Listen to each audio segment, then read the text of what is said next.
Aujourd'hui, je vais présenter quelques récits tirés de la vie des compagnons du Messie premier alayhi salam, des récits qui concernent leur conversion. Je reçois souvent des demandes de la part des Ahmadis arabes à ce sujet. Ils me demandent de présenter les récits de la vie des compagnons du Messie premier alayhi salam. Grâce à chacun de ces récits, d'une part, ils comprennent la sincérité, le sens du sacrifice de ces compagnons et de leur situation difficile après leur conversion. D'autre part, grâce à ces récits, l'on comprend ce qui se passait au cours des réunions en compagnie du Messie promis alayhi salam. Quelle que soit la rubrique sous laquelle on présente ces récits, grâce à cela, l'on comprend les traits de caractère du Messie promis alayhi salam. Et l'on comprend aussi ce qui se passait en compagnie du Messie promis alayhi salam.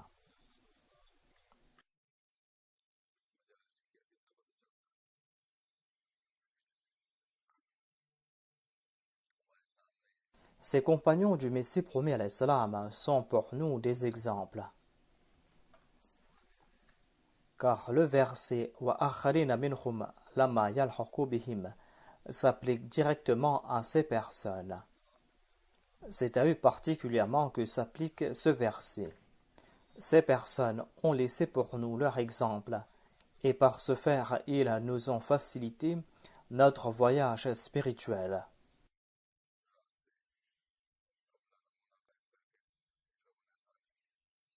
Ainsi donc, ces récits sont importants pour les descendants de ces compagnons du Messie promis alayhi salam. Ces descendants doivent suivre ces exemples. Et ces récits sont aussi des exemples pour tout nouveau Ahmadi, afin qu'ils puissent faire preuve de persévérance et afin qu'ils puissent progresser dans leur foi. C'est pour cette raison que les nouveaux convertis font des demandes à ce sujet.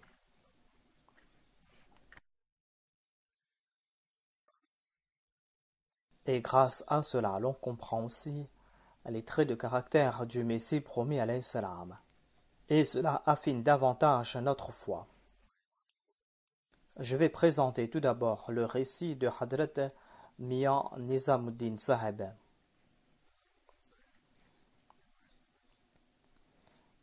C'est un récit que j'ai déjà présenté auparavant. Il déclare qu'il appartenait au groupe des Ahli Hadith. Il ajoute qu'il se considérait comme des muttaqi, comme des personnes qui évitent le mensonge et toute chose illicite. Il déclare qu'en mars 1902, lui et quelques membres du groupe Ahli Hadith sont partis de Jhelum à Lahore. Ils voulaient participer dans une conférence organisée par l'Anjuman Hamayat Islam, une rencontre qui était organisée tous les ans. Arrivés à Lahore, ils sont partis dans la direction de la conférence, et à l'extérieur du lieu de la conférence, il y avait un mollah qui avait dans une main quelques dépliants et dans l'autre main le Saint-Coran.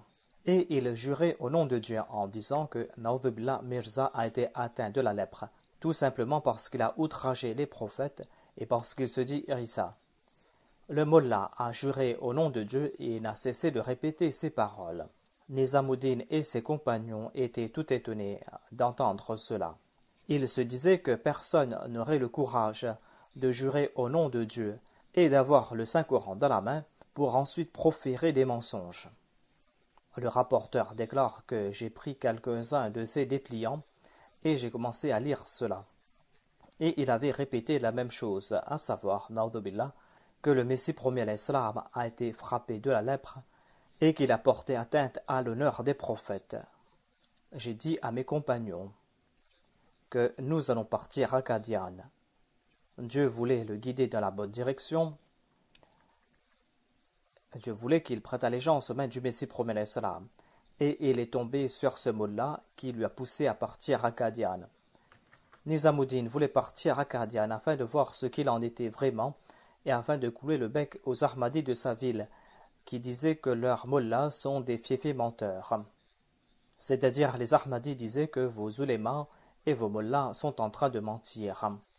Mian Nizamuddin voulait partir là-bas pour voir cela de visu. Et une fois là-bas, ils pourront clouer le bec aux Ahmadis. Le rapporteur déclare que mes compagnons refusaient de m'accompagner, mais j'ai insisté et par la suite ils ont accepté de m'accompagner. Nous sommes partis de Lahore et nous sommes arrêtés à Batala. Et nous sommes arrivés à Qadian entre la prière d'Asr et le coucher du soleil. Nous sommes partis là où on accueillait les invités et c'était l'heure de la prière de Maghrib. Il a demandé à quelqu'un si Mirza Sahib priait ici et il lui a demandé de lui montrer la place où il se mettait pour la prière, afin qu'il puisse le regarder de près. La personne à qui il lui avait posé cette question l'a accompagné et lui a montré l'endroit où le Messie premier salam se mettait pour prier. Le rapporteur déclare que je me suis assis là-bas où s'asseyait le Messie premier salam, et le Messie premier salam allait se mettre à ma gauche, et mes autres compagnons se sont mis à ma droite. Cette mosquée était annexée à la maison du Messie premier salam. C'était la mosquée Mubarak, qui était très petite, et cette mosquée pouvait difficilement contenir 6 rangées. Et dans chaque rangée, il ne pouvait y avoir que 6 personnes. La mosquée ne pouvait contenir que 40 à 45 personnes. Après quelques minutes, il y a eu l'appel de la prière de Maghrib. Et après quelques minutes, le Messie premier salam est entré. Il est passé tout près de la porte où nous nous trouvions et le Messie premier salam s'est mis à côté de moi. Et le Molvi Abdul Karim s'est mis debout pour diriger la prière. Il y a eu le takbir et pendant ce moment, j'ai scruté le Messie premier salam de la tête jusqu'aux pieds. J'ai regardé chaque membre de son corps et je regardais de près aussi ses cheveux et sa barbe. En le voyant, mon état était tout autre. Je me suis dit, « Oh mon Seigneur, je n'ai jamais vu une personne pareille au cours de ma vie. » Ses cheveux étaient comme des rayons d'or, ses yeux étaient baissés, il était la personnification même de la pudeur. Ses mains et ses pieds étaient beaux, et j'étais dans mes pensées, et je me suis dit, « Oh mon Seigneur, est-ce la personne que nos mollahs sont en train de qualifier de menteur et de celui qui outrage les prophètes ?» J'étais dans ces pensées car l'imam a dit Allahu Akbar et a débuté la prière. J'ai accompli la prière, certes, mais j'étais dans mon ébahissement jusqu'à la fin de la prière. Je me suis dit, « Oh mon Seigneur, il y a ce mollah qui a une longue barbe, et qui a pris le Coran dans sa main et qui a juré en ton nom. Il a proféré des paroles injurieuses à l'encontre du Messie premier salam. Il a dit que Mirza a été frappé de la lèpre. » Mais j'étais quand même assailli de doute. Je me suis dit que celui qui a pris le Coran dans la main et qui a juré au nom de Dieu ne peut mentir. Il se disait que leur mollah ne pouvait pas mentir. Peut-être que la personne qui a prié à côté de moi n'est pas Mirza Ghulam Ahmad et que c'est quelqu'un d'autre, et qu'on a fait ainsi afin de me tromper. Mais quand j'ai regardé le visage éclairé du Messie premier salam, je me suis dit que celui qui a juré au nom de Dieu est peut-être en train de mentir par animosité afin que les gens ne partent pas à Qadian. En tout cas, le Messie premier salam s'est assis après la prière. Il a demandé si Mufti Sahib était présent. Quand Mufti Sahib s'est présenté, le Messie premier salam a déclaré où se trouve Molvi Sahib. Et le Molvi Sahib, le premier calife, se trouvait dans la dernière rangée et il s'est levé pour se présenter. Le Messie premier salam a commencé à parler à propos de la peste. Il a déclaré que j'ai déjà informé les gens, que j'ai vu des anges qui plantaient des plantes noires dans le Pendjab. Je leur ai demandé c'est quoi. Et ils m'ont dit que ce sont des plantes de la peste qui va se répandre dans la prochaine saison. Mais les gens se sont moqués de moi, en disant que la peste affecte toujours les régions côtières et jamais l'intérieur du pays. Voyez donc comment la peste a affecté plusieurs villes du Pendjab. Ainsi le Messie premier salam a parlé jusqu'à la prière d'Isha. Et après cela, le Messie premier salam est parti à l'intérieur et nous sommes partis à l'intérieur pour dormir. Nous nous sommes dit, c'est quoi cette énigme? Notre mollah est en train de jurer au nom d'Allah, la main dans le Saint-Coran, que le Messie premier salam a été atteint de la lèpre, mais nous avons vu le contraire. Le lendemain, nous sommes partis voir le premier calife pour lui dire si c'est lui Mirza Sahib ou si c'est une autre personne. Ainsi donc, nous sommes partis voir le premier calife. Et un mollah qui était présent a soulevé cette objection en disant que tous les prophètes et tous les walis qui sont passés auparavant se sont contentés des repas très simples. Mais Mirza, quant à lui, consomme du pilaf et d'autres sucreries. Le premier calife lui a répondu: selon le Saint-Coran, la zarda et le pilaf ne sont pas interdits. Si selon vous c'est illicite, eh bien montrez-moi cela. Et le mollah s'est tu pendant quelques instants. Et moi j'ai fait sortir le dépliant de ma poche, et j'ai présenté cela au premier calife. Je lui dis qu'il y a un de nos mollahs qui jure au nom de Dieu que Mirza a été atteint de la lèpre. Et on nous a présenté une personne en disant que c'est Mirza. Cette personne est bien portante. Est-ce lui Mirza ou est-ce une autre personne? Le premier calife a lui aussi fait sortir le même dépliant de sa poche en disant que vos mollahs nous ont envoyé leurs dépliants. Vous avez vu Mirza Ghulam Ahmad et vous avez entendu ce que disent les mollahs. Acceptez la personne que vous désirez accepter. Le rapporteur déclare que j'avais les larmes aux yeux. Je me suis dit: malheureux, est-ce que tu ne veux pas lui prêter allégeance jusqu'à maintenant? Certainement, ces mollahs sont les dajjals de notre époque. Nous trois nous sommes présentés au Messie premier l'Islam en disant d'accepter notre allégeance. Le Messie premier l'Islam nous a attendé d'attendre quelque temps. Attention que les mollahs ne nous égarent et que nous soyons encore plus pécheurs. J'ai dit au Messie premier l'Islam que moi je ne vais plus trébucher. En tout cas, le lendemain, nous trois nous avons prêté allégeance aux mains du Messie premier l'Islam et nous sommes retournés chez nous. Mia Abdelaziz rapporte qu'en 1892, j'ai été muté à Sekwan. Et là-bas, j'ai rencontré Mia Jamaluddin, Mia Khairuddin. Et ils m'ont présenté les déclarations du Messie premier l'Islam. Et puisque moi, je n'avais aucune animosité à l'égard du Messie premier l'Islam, j'ai accepté ce qu'ils ont dit. Je me suis dit tout simplement que pourquoi est-ce que les mollahs le vilipendent? La raison en était que mes parents étaient des gens religieux et ils étaient proches des mollahs et avaient de l'amour à l'égard des mollahs. Et c'est pour cette raison que j'acceptais ce que disaient les mollahs.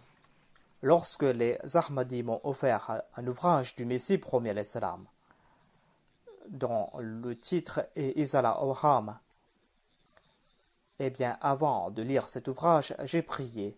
J'ai dit: ô mon Seigneur, moi je n'ai aucune connaissance, montre-moi la vérité.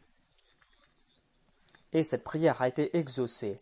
Lorsque j'ai terminé la lecture de ce livre, mon cœur était satisfait. Et je n'avais aucun doute concernant les déclarations du Messie premier l'Islam. Et ma foi n'a cessé de grandir. Et ensuite, je suis parti à Qadian la première fois en compagnie de Mia Khairuddin. J'ai pu visiter le Messie premier l'Islam et mon cœur était satisfait et tranquille. Et je me suis dit que le visage du Messie premier l'Islam n'est pas le visage d'un menteur. Et j'ai dit à Mia Khairuddin que moi, je n'ai jamais prononcé d'insulte à l'égard du Messie premier l'Islam. S'il en fut ainsi, eh bien je m'en repens, car ce visage n'est pas celui d'un menteur. Et ainsi j'ai prêté allégeance aux mains du Messie premier l'Islam. La chose qui est essentielle sont les bonnes intentions, c'est-à-dire qu'on doit demander l'aide de Dieu, et le Messie premier l'Islam a donné des indications à ce sujet, c'est-à-dire que vous devez lire mes ouvrages avec de bonnes intentions. Et il y a les mollahs aussi qui lisent les ouvrages du Messie premier l'Islam, mais qui les lisent pour les critiquer. Et ils ont l'esprit empoisonné. Le Saint-Coran déclare que seuls ceux qui sont purs qui pourront comprendre le Coran. S'ils n'arrivent pas à comprendre le Coran, comment pourront-ils comprendre d'autres livres? En tout cas, tels étaient les mollahs, plus de 100 ans de cela. Et les mollahs sont les mêmes aujourd'hui aussi. Le docteur Mohammed Abdullah rapporte que j'avais 18 ou 19 ans quand, en décembre 1903, dans un rêve, j'ai vu le Messie promis alayhi salam. Avant cela, jamais je n'avais vu le Messie promis alayhi salam. Le Messie promis alayhi salam m'a demandé: tu es le disciple de quelle personne? J'ai répondu que je suis le disciple du saint prophète Mohammed sallallahu alayhi wa sallam. Par la suite, j'ai eu l'occasion de lire Aïna Kamal al-Islam et Tiraq al-Qulub. Après ces lectures, j'étais encore plus proche de la communauté Ahmadiyya. En 1906, j'ai fait la prière Istikhara. Je travaillais à l'époque à Gojra. Après la prière du matin, j'ai vu une vision alors que j'étais tout éveillé. J'ai vu qu'il y avait des escaliers et sur chaque escalier, il y avait un panneau. Et au milieu de l'escalier, il y avait un panneau sur lequel il était écrit en gros titre Mirza Ghulam Ahmad de Qadian, le Messie promis, le Mahdi promis. En septembre 1907, j'étais à Sialkot et j'étais parti rencontrer mes beaux-parents. J'ai rencontré là-bas le docteur Said Abdus Sattar Shah. Il était responsable de l'hôpital de la région et je suis parti avec lui à Qadian. Et j'ai rencontré le Messie premier l'Islam à l'heure de la prière de Dhuhr. Et son visage était le même que celui que j'avais vu dans mon rêve en 1903 et il portait les mêmes vêtements. Et grâce à cela, il a prêté allégeance aux mains du Messie premier l'Islam. Hazrat Malik Omar Khattab Sahib de Khushab rapporte que lorsqu'il fut adulte, il avait entendu parler de la déclaration du Messie premier l'Islam. Il rapporte que j'étais intéressé par le Messie premier l'Islam et je voulais lui prêter allégeance immédiatement. Ainsi, en 1905, je suis parti à Qadian. Qadian était un tout petit village et la maison qui m'avait accueilli était une maison en terre battue et il n'y avait que quelques élèves en compagnie de Maulana Hakim Nuruddin. J'ai regardé tout cela. C'est-à-dire, il est en train de décrire Qadian, un tout petit village et la maison où il se trouvait était faite de terre battue. Il a déclaré, voyez, la grande déclaration du Messie premier l'Islam, et voilà la simplicité de ce village. Cela m'a étonné fortement. La déclaration du Messie premier l'Islam était grandiose, mais ce village était tout simple, disait-il. Et cela m'a étonné, a-t-il rapporté. Il ne pouvait comprendre cela. Mais, dit-il, en dépit de cela, mon cœur était témoin de sa véridicité. En dépit de voir cette simplicité, il avait cette certitude que la déclaration du Messie premier l'Islam est vraie. Il déclare que sans rencontrer le Maulvi Nuruddin, j'ai écrit une note au Messie premier l'Islam. J'ai demandé au Messie premier l'Islam de sortir afin que je puisse lui prêter allégeance. Et il voulait retourner le même jour. Le Messie premier l'Islam m'a répondu en écrit en disant que je vais sortir pour l'heure de la prière de Zohr. Et 2 personnes qui appartenaient au peuple sikh étaient présents. Nous étions tous 3 dans la chambre. Ils m'ont dit de faire venir le coiffeur car ils voulaient couper leurs cheveux parce qu'ils voulaient prêter allégeance aux mains du Messie premier l'Islam. Le rapporteur a dit que je suis étranger ici, je ne sais pas où trouver un coiffeur. Et il déclare que j'ai informé le Messie premier l'Islam à ce sujet. Et le Messie premier l'Islam a répondu la même chose. Le rapporteur déclare que j'ai demandé à mes 2 compagnons pourquoi est-ce qu'ils étaient effrayés. Ils ont dit que nous sommes 2 frères qui habitons tout près de Qadian. Et nous travaillons dans l'armée. Notre père était malade et nous sommes retournés chez nous. Il souffrait âprement. Un sikh a dit à mon père de répéter les paroles La ilaha illallah Muhammad Rasulullah avant de quitter ce monde. Notre père a prononcé ces paroles et il est décédé par la suite. Et nous, au lieu d'attendre le dernier moment pour réciter la kalima, nous nous sommes présentés à Mirza Sahib qui a fait sa déclaration. Et les 2 sikhs ont déclaré que nous avons demandé à nos femmes de nous accompagner. Mais elles ont refusé. Et les sikhs se sont réunis contre nous. Et nous nous sommes sauvés dans la direction de Qadian. Ils nous ont poursuivis. Et nous voulons compléter notre tâche rapidement. Ainsi, il y a eu l'appel de la prière. Et moi et mes 2 compagnons, nous sommes partis dans la mosquée. La mosquée était très petite, dit-il. Il y a le récit de ces 2 frères qui appartenaient à la communauté sikh. J'ai demandé à faire des recherches à ce sujet. En tout cas, on trouve mention de ce récit ici. Le rapporteur déclare que la mosquée était très petite et je me suis mis à côté des chaussures. Je ne connaissais personne.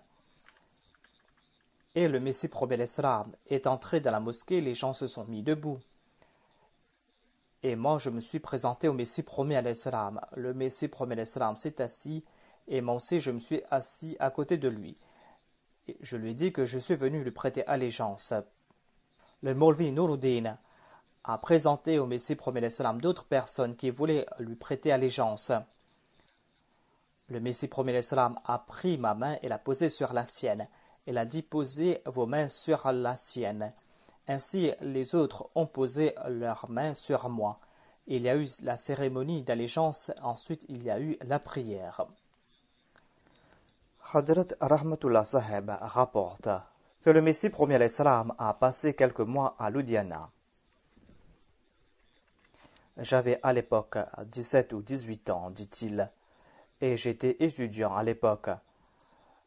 Je me présentais au Messie premier l'Islam de temps en temps. De son visage sortait une lumière. Et en raison de cela, j'étais contraint de me dire que ce n'était pas le visage d'un menteur. Mais les mollahs qui m'entouraient me mettaient en doute. Ensuite, il y a eu le débat entre le Messie premier l'Islam et le Maulvi Mohammed Hussein à Ludhiana. J'ai assisté à ce débat. Et ensuite, Dieu m'a guidé grâce à l'ouvrage Izala Oham. J'ai reçu les deux parties de cet ouvrage.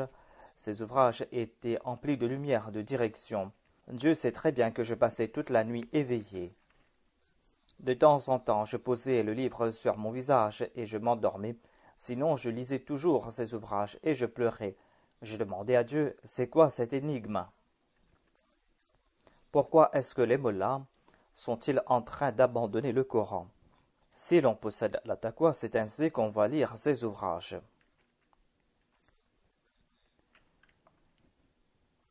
Ensuite, il déclare, Dieu sait très bien qu'il y avait cet amour qui n'a cessé de grandir en mon cœur. J'ai écrit à un mollah en disant que le Messie premier l'Islam a prouvé la mort de Jésus-Christ grâce à 30 versets. Guidez-moi à travers d'autres versets et des hadiths. Et répondez à ces 30 versets que Mirza Saheb a cités. Et envoyez-moi la réponse à tout cela. Je vais publier cela. La réponse qu'il m'a donnée fut que vous ne devez pas discuter avec les Ahmadis concernant la mort de Jésus-Christ, car la plupart de ces versets prouvent la mort de Jésus-Christ. C'est une question très controversée. Demandez à Mirza Saheb comment est-il le Messie promis. C'est-à-dire, il a demandé de ne pas parler à propos de la mort de Jésus-Christ, mais de demander à Mirza Saheb comment est-il le Messie. Tout simplement parce que le Saint-Coran est en train de dire que Jésus-Christ est mort. Le rapporteur déclare que j'ai répondu à ce mot-là en disant que si Jésus-Christ est mort, eh bien, Mirza Saheb a dit la vérité. Il m'a répondu en disant que Mirza Saheb vous a influencé, je vais prier pour vous. Le rapporteur a déclaré, priez pour vous-même. En fin de compte, dit le rapporteur, je me suis prosterné devant Dieu et mon cœur a fondu et j'ai secoué le trône de Dieu. J'ai dit, ô mon Seigneur, je veux ton plaisir. Je suis prêt à sacrifier tout honneur pour ta cause. Je suis prêt à accepter tout déshonneur pour ta cause. Aie pitié de moi. Après quelque temps, je jure au nom de Dieu, Dieu qui a entre ses mains ma vie, un matin vers 4 heures, le 25 décembre 1893, un matin, j'ai vu le saint prophète Mohammed soit lui en rêve. Dans ce rêve, j'ai vu que j'étais en train d'accomplir les ablutions avant la prière d'Asr. Quelqu'un m'a dit que le saint prophète Mohammed soit lui est là. On m'a dit que le saint prophète Mohammed soit lui est présent et il va venir habiter dans ce pays. Je lui ai dit où se trouve-t-il? On m'a dit que voilà ses tentes qui se trouvent là-bas. Je suis parti là-bas et le saint prophète était en compagnie de ses quelques compagnons. Par la suite, je l'ai salué et je me suis assis. Le saint prophète Mohammed soit lui était en train de parler en langue arabe. Et moi, selon ma connaissance, je comprenais ce qu'il me disait. Ensuite, je parlais dans la langue ourdou. Et il m'a dit que je suis le sadiq, ne me rejette pas. J'ai déclaré Amana wa sadaqna ya Rasulallah. Dans le village tout entier, il y avait des musulmans, mais personne n'est venu le visiter. Je me suis dit, oh mon Seigneur, c'est quoi cette énigme? Aujourd'hui, les musulmans devaient se sacrifier pour le saint prophète. Et on m'a informé que le saint prophète va habiter dans ce pays. Mais le saint prophète a déclaré qu'il va partir. J'ai demandé au saint prophète, est-ce qu'il va partir? Comment pourrais-je vous rencontrer? Le saint prophète a posé sa main sur moi. Il m'a dit, n'aie pas peur, nous allons venir te rencontrer. Et j'ai compris grâce à ce rêve que le Messie promis est ce prophète. Voilà ce qu'on m'a fait comprendre. Et j'ai envoyé mon allégeance au Messie promis alayhi salam. Et le 23 décembre 1898, j'ai visité Qadian pour la première fois et j'ai eu l'occasion de prêter allégeance aux mains du Messie promis alayhi salam. Dieu m'a accordé patience et persévérance et aucune difficulté ne m'a fait flancher. Tout cela était grâce à la compagnie du Messie promis alayhi salam. Et j'ai eu l'occasion de masser le Messie promis alayhi salam avec mes mains. Certes, j'ai fait face à de grandes difficultés, mais Dieu m'a toujours accordé la protection. Au contraire, il m'a accordé davantage de faveurs. Et mon père, mes proches ont embrassé l'Ahmadiyya par la grâce de Dieu. Je voulais mentionner ici quelques récits ici. Le rapporteur déclare aussi que j'avais l'habitude de réciter une incantation même après avoir embrassé l'Ahmadiyya. Donc ils avaient formulé ces prières qui étaient des innovations. Il déclare aussi que Maulvi Abdul Qadir Ludiani, qui a embrassé l'Ahmadiyya par la suite, m'a interdit de réciter cette prière. Il m'a dit que c'est du shirk. Je lui dis de demander au Messie promis alayhi salam. Et au cours d'une jalsa salana, j'étais présent moi et ce mullah. Le Messie promis alayhi salam était sorti pour sa marche et le mullah a demandé cela au Messie promis alayhi salam en disant que Munshi Rahmatullah récite la Daroud Taj. Et je lui ai dit que c'est du shirk. Le Messie promis alayhi salam a demandé c'est quoi cette prière. Récite la prière. Et j'ai récité cette prière et le Messie promis alayhi salam a déclaré qu'il n'y a pas de shirk ici. Le mullah a déclaré qu'il y a ces paroles Da'iful Bala et d'autres paroles encore. Le Messie promis alayhi salam a déclaré que les gens n'ont pas compris le statut du saint prophète, paix soit sur lui. Certainement, le nom du prophète est le Da'iful Bala wal Bala. Et il a fait un long discours et le mullah était très content. Et on a écrit tout cela pour que les autres aussi puissent en profiter.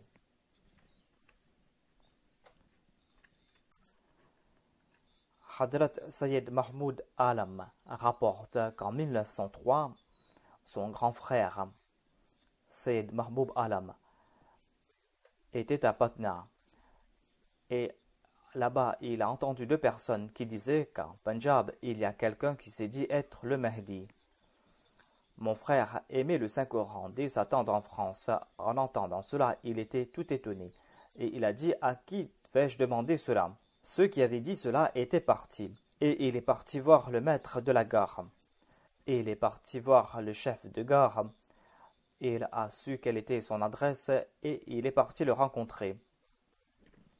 Et il a écrit une lettre au Messie promis alayhi salam en disant que j'ai entendu parler de votre nom. Veuillez, s'il vous plaît, m'envoyer quelques ouvrages et je vais vous retourner cela. Et Maulvi Abdul Karim Saheb, radiyallahu anhu, a envoyé plusieurs ouvrages. Et mon frère lisait ces ouvrages et les retournait. Et dès cet instant, les gens ont commencé à le persécuter. Mais mon frère a fait preuve de persévérance. Et après quelque temps, il a embrassé la cause de l'Ahmadiyya. Moi aussi, grâce à mon frère, j'ai lu ses ouvrages et j'ai embrassé l'Ahmadiyya. Quelque temps avant d'embrasser l'Ahmadiyya, j'étais parti à la maison. Et alors que j'étais dormi à côté de mon père a vu dans son rêve qu'il y avait l'imam Hussein qui a dit que ton fils qui était à côté de toi sera un jour un très grand avocat. Mais lorsque j'ai embrassé l'Ahmadiyya, j'ai dit à mon père, que c'est cela l'interprétation de votre rêve, c'est-à-dire que je devais être un Ahmadi. Voilà donc comment ce rêve devait s'accomplir. Et pour 2 ans, j'étais gravement malade. Pour une longue période, donc, j'étais gravement malade. La maladie était très grave. Et je n'avais pas encore recouvré la santé que j'ai eu le désir de partir pour Qadian. C'était comme une folie en moi qui me poussait à partir pour Qadian. Cet amour a eu un tel effet sur lui qu'il l'a poussé à partir à Qadian pour voir son bien-aimé. Mon frère a insisté en disant qu'on n'a pas assez d'argent pour partir pour Qadian. Et il m'a dit que si tu veux partir à Qadian, eh bien tout au moins tu dois compléter tes études élémentaires, afin que tu ne sois pas en difficulté là-bas à Qadian. Mes parents étaient des non-Ahmadis, et ils n'allaient pas m'aider pour accomplir ce voyage. Personne ne m'a aidé pour partir à Qadian. Et puisque j'étais malade, j'étais moi-même très faible, et il m'était très difficile de parcourir quelques kilomètres. Je n'avais même pas la force de parcourir plus d'1 kilomètre. Mais Dieu a mis en moi cette ardeur, et je me suis préparé pour accomplir ce voyage à pied. J'étais à Patna à l'époque, et les gens m'ont conseillé de partir rencontrer mes parents. J'ai refusé, en disant que peut-être qu'en voyant les pleurs de ma mère, je vais rester ici et je ne vais pas accomplir ce voyage pour Qadian. En tout cas, j'ai accompli ce voyage et j'ai envoyé une lettre au Messie premier salam en disant de prier pour moi et que je suis en train d'accomplir ce voyage et que je n'ai pas d'argent et que je suis gravement malade, mais que j'ai décidé d'accomplir ce voyage. Et j'ai écrit une autre lettre à mon frère car il se trouvait dans un autre endroit. Je leur ai dit que si j'arrive à Qadian, eh bien je vais vous écrire pour vous en informer. Et si je suis décédé en cours de route, eh bien personne ne va savoir où se trouve mon cadavre. Ainsi donc, j'ai pris quelques précautions pour mon voyage. J'ai pris une carte des chemins de fer. J'ai vendu quelques biens pour avoir un peu d'argent. Et j'étais très faible, et le voyage était très long. Et j'ai accompli environ une centaine de kilomètres par train afin que je ne puisse plus retourner en arrière si je suis gravement malade. Puisqu'il allait accomplir un si long voyage par train, il ne pourrait plus retourner en arrière à pied. Et au lieu de retourner, j'allais devoir accomplir mon voyage. Et il déclare que quotidiennement je parcourais une quarantaine de kilomètres au cours de ce voyage. Je m'arrêtais quelque part la nuit, des fois je m'arrêtais dans une gare, des fois je m'arrêtais quelque part d'autre, et mes pieds étaient blessés. Et je priais, ô mon Seigneur, accorde-moi ta grâce. Lorsque je m'arrêtais quelque part la nuit, en raison de la douleur, je ne pouvais pas bouger mes pieds. Et le matin, j'accomplissais la prière et je continuais mon voyage, mais mes pieds ne bougeaient plus. Et j'essayais de bouger mes pieds. Au début, je marchais très lentement, et après quelques minutes, je pouvais marcher à vive allure. Je ne pouvais plus porter mes chaussures, car mes pieds étaient emplis d'ampoules, et ma chair était à nu. Mais je voulais partir pour Qadian, et je parcourais mon voyage. Des fois, en marchant sur des cailloux, sur des morceaux de bois, mon corps tout entier tremblait. Des fois, je marchais sur les rails et j'ai passé par des routes très effrayantes. J'ai vu des milliers de singes, des scènes qui étaient effrayantes. J'ai passé par la ville d'Aligarh, mais je ne sais pas comment est Aligarh. Je n'ai même pas regardé Aligarh, car mon seul objectif était de parcourir mon voyage. Je ne sais pas comment sont les bâtiments des collèges d'Aligarh. J'ai vu quelques bâtiments blancs à côté, Et j'ai demandé aux gens c'était quoi ces bâtiments blancs. Et ils m'ont dit que ce sont les collèges d'Aligarh. Et j'ai continué mon voyage. Je suis passé par Delhi et je ne me suis pas arrêté là-bas une seule minute, car mon objectif était tout autre. Je ne voulais pas visiter les saints de Delhi et c'est pour cette raison que je ne suis pas arrêté une seule fois à Delhi. Et je suis arrivé à Qadian, les pieds blessés. Et après quelques minutes, Hafiz Hamid Ali radhiyallahu anhu, m'a apporté du lait. Et je n'avais pas d'argent et j'ai refusé de prendre le lait. Et il a insisté. Il m'a dit que n'ayez pas peur, vous n'aurez pas à payer pour ce lait. Consommez le lait que je vous offre. Alhamdulillah ala dhalik, la première nourriture que j'ai reçue à Qadian fut ce lait. Et nombre de personnes sont venues, mais personne n'avait reçu de lait, à part moi.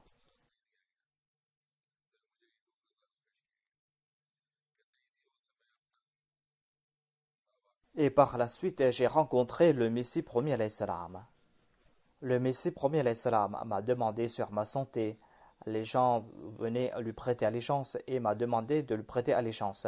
Et j'étais en train de masser les pieds du Messie promis alayhi salam. Voilà donc cette folie qui m'a poussé à accomplir cette tâche. Sinon, je ne serais pas aujourd'hui parmi les compagnons. Allahumma malik al-mulki tu'izzu man tasha. Ensuite, il ajoute que le premier calife a pansé mes blessures. Et Hafiz Roshan Ali Saheb était mon tuteur. Et il m'a enseigné par la suite. Donc le premier calife s'était occupé de ses blessures. Et Hafiz Roshan Ali Saheb et le premier calife par la suite se sont occupés de son éducation. En mai 1908, j'étais parti à Lahore avec le Messie promis alayhi salam. Et par la suite, il a fait venir le premier calife. Et j'ai accompagné le premier calife à Lahore. Et au moment de la mort du Messie promis alayhi salam, j'étais à sa droite. Ensuite, j'ai accompagné sa dépouille jusqu'à Qadian. Le premier calife a accepté l'allégeance des Ahmadis et moi j'étais à côté de lui. Le premier calife a prononcé un discours là-bas. Émir Nasir Nawab Saheb a pleuré et a présenté ses excuses. Et jusqu'à présent, j'entends ces paroles. Après le serment d'allégeance, on a accompli la prière funéraire du Messie premier alayhi salam. Ensuite, on a posé son cercueil quelque part et les gens venaient regarder son visage.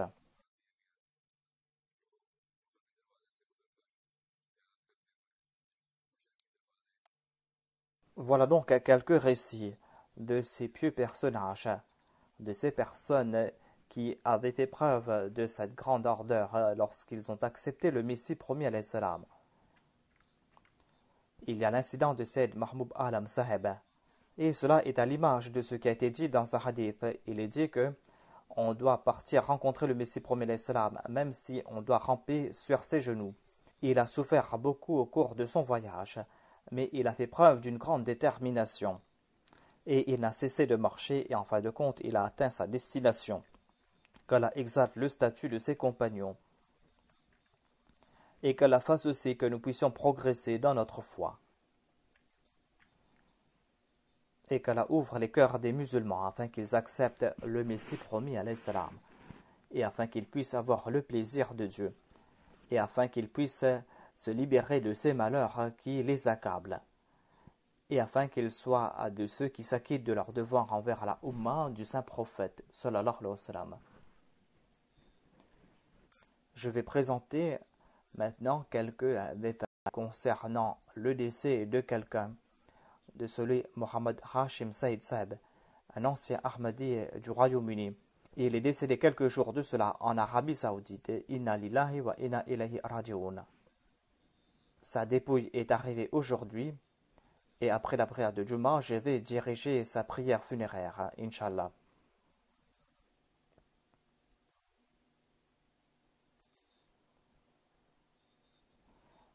Et il voyageait souvent ici. Il est parti pour l'Arabie Saoudite le 11 août dernier. Et à l'aéroport en Arabie Saoudite, il a eu une malaise cardiaque. Et il est décédé d'une crise cardiaque dans la clinique. Inna lillahi wa inna ilayhi raji'un.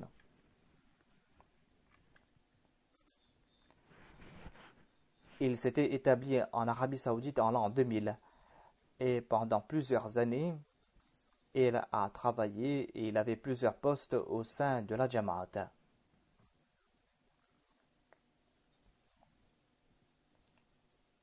Il avait plusieurs postes au sein de la Jamaat et il a aussi accompli plusieurs tâches importantes. Et par la grâce de Dieu, il a accompli toutes ces tâches avec succès. Il possédait d'innombrables qualités. Il était un très bon administrateur. Et il avait aussi une très bonne connaissance technique. Et il avait une très bonne connaissance de la religion. Et il était très intelligent concernant chaque aspect de la vie. Mais il faisait preuve d'une grande humilité.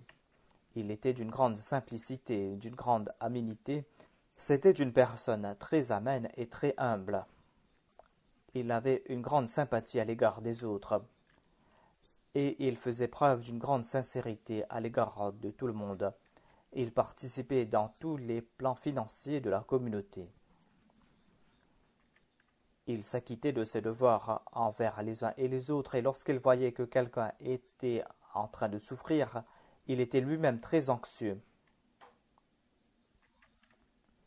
Et il n'était pas tranquille avant d'avoir aidé cette personne. Un de ses voisins, qui est un Waqf Zindagi, m'a dit que lorsqu'il a eu une tempête, le mur en bois qui entourait sa maison est tombé. Un jour, le défunt lui-même est venu et a dit qu'il va réparer cela lui-même.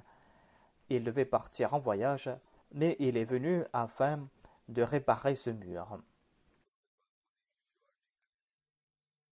En tout cas, c'était une personne qui aidait toujours les autres. Il était fidèle envers le califat et envers le Nizam et Jamaat. Et il était toujours prêt à aider les autres. Il a laissé derrière lui sa femme et une fille. Nombre de personnes m'ont écrit à ce sujet. Par exemple, ceux de l'Arabic Desk ont écrit quelques points à ce sujet. On dit que c'était une personne qui s'occupait des autres et qui était douée d'une grande perspicacité. Et il connaissait la situation interne et externe de ce pays où il se trouvait.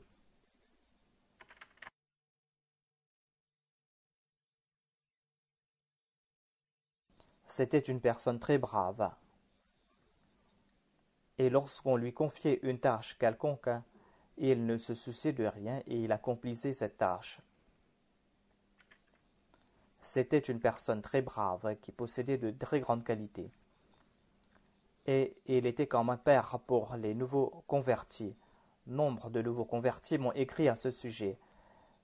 Il rencontrait souvent les nouveaux convertis et il faisait des efforts pour établir des contacts entre ces nouveaux convertis et le calife. Et pour cela, il accomplissait de très longs voyages et il a aussi accompli le Hajj et l'Umrah. Il portait un vêtement du Messie premier l'Islam pour accomplir le Hajj ou l'Umrah. Et il a touché ce vêtement avec la Khana Kaaba. Son épouse a déclaré que j'ai vécu avec lui pendant 32 ans. Au cours de cette période, je n'ai pas vu qu'il avait gaspillé une seule minute. C'était une personne qui aimait tout le monde et qui était un vrai serviteur de l'islam, de l'Ahmadiyya, qui avait un grand lien avec le califat et qui passait son temps dans la prière, un homme véridique, et il n'y a pas d'exagération dans ce qu'elle a dit. Il avait de grands principes dans sa vie et sa vie était très chronométrée. Pour plus de 40 ans, il fut moussi et il avait consacré 1/9 de ses biens. Le défunt disait que en premier dans ma vie il y a le califat, ensuite la famille et ensuite les autres choses. Il a lu le journal de Hashim Saheb après son décès. Et il avait aussi évoqué quelques-uns de ses rêves. Dans un rêve, il a dit que une nuit, à 4 reprises, j'ai vu le saint prophète Mohammed paix soit lui. Et le visage du saint prophète brillait comme le soleil. Il avait porté un anneau dans sa main et il y avait des lumières qui sortaient de cet anneau. Et il était assis quelque part et il lisait quelque chose. Et il y avait des rayons qui sortaient de cet anneau qu'il portait. Et dans un autre rêve, il a vu qu'il était dans une maison. C'était comme si Ammajan qui habitait dans cette maison. Ammajan m'a traité avec beaucoup d'amour et elle m'a accueilli avec beaucoup de grâce. C'est-à-dire l'épouse du Messie premier l'Islam l'a accueilli avec beaucoup d'amour. Dans ce rêve, le défunt dit que Hadrat Ammajan m'a rapporté des incidents concernant la vie du Messie premier l'Islam. Ensuite, après 4 ou 5 heures dans le rêve, eh bien, je suis parti dans la maison du Messie premier l'Islam et j'ai passé toute la journée en sa compagnie. Et le Messie premier l'Islam a rapporté plusieurs incidents de sa vie et il m'a présenté quelques faits concernant ses procès et ce que Dieu lui avait révélé à ce sujet. Et il m'a mentionné tout cela. Il a répété les paroles de la révélation. Dans ce rêve, il n'y avait pas de conversation, mais c'était des sentiments que je ressentais. Et je n'ai pas vu de visage non plus dans ce rêve. Et il m'avait vu dans ce rêve. Et il m'a dit dans ce rêve que je suis mort et vous allez devoir diriger ma prière funéraire. Et je lui ai dit oui, c'est la vérité. Maintenant, partez et mangez. Et après cela, ses yeux se sont ouverts. Qu'Allah lui accorde le paradis. Il a vécu pour une longue période ici au Royaume-Uni. Il a servi la Jamaat ici. Le 4e calife ne lui avait pas donné la permission de quitter le Royaume-Uni. Et il avait reçu de très bonnes propositions concernant sa profession à l'extérieur. Le calife lui a demandé de rester ici au Royaume-Uni. C'était un expert dans son domaine. C'était un fin intellectuel. Et ce fut en l'an 2000 que le calife lui a donné la permission de partir. En dépit de tout cela, en dépit du fait qu'il était un expert dans ce domaine, jamais il n'a laissé fait croire qu'il est un très grand intellectuel. Et jamais il n'a fait naître en lui l'arrogance. Je l'ai rencontré la première fois après le décès du 4e calife, quand je suis venu du Pakistan. Ce fut avant la prière funéraire du 4e calife. J'ai vu cette personne qui était d'une grande humilité et qui préparait les annonces. Quand on devait publier ces annonces qu'on allait présenter à la MTA. Quand je lui ai dit qu'il devait changer cette phrase ou d'ajouter ce mot, il apportait ces changements sans rien dire. Jamais il n'a dit que moi j'ai passé toute ma vie ici et que je suis un intellectuel et que je connais cette langue et que je maîtrise cette langue. Il apportait ces changements tels qu'on le disait. Son humilité était un exemple pour tout le monde. Et il était un exemple dans son service à la communauté. Il faisait preuve d'une grande obéissance envers le califat. Et il était un exemple dans son amour pour le califat. Lorsqu'il a pris sa retraite, il m'a dit que j'ai travaillé pour une longue période, mais je désirais dédier ma vie pour la communauté. À plusieurs reprises, il m'a dit qu'il voulait dédier sa vie pour la cause de la communauté. Mais je lui disais toujours que là où vous êtes, ce que vous êtes en train d'accomplir est important.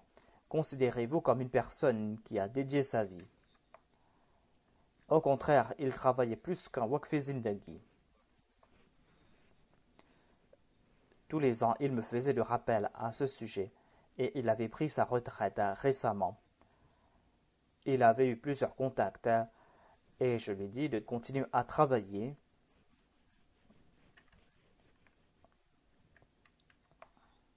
C'était une personne très brave, douée d'une grande sagesse, et il accomplissait toutes ses tâches avec succès.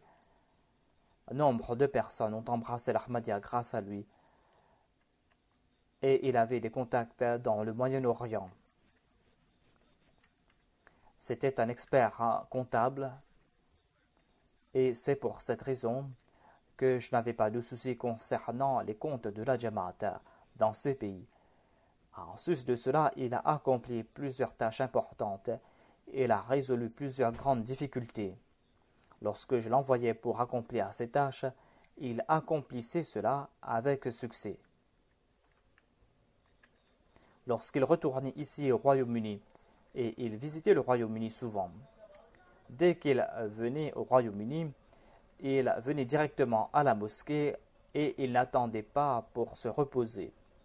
Et lorsqu'il venait ici, il accomplissait toutes ses prières dans la mosquée Fazal, et il avait pris une maison tout près d'ici. En bref, il était parmi ces aides du calife, qui sont les sultans et Nasir. Avec son départ, il y a un très grand vide.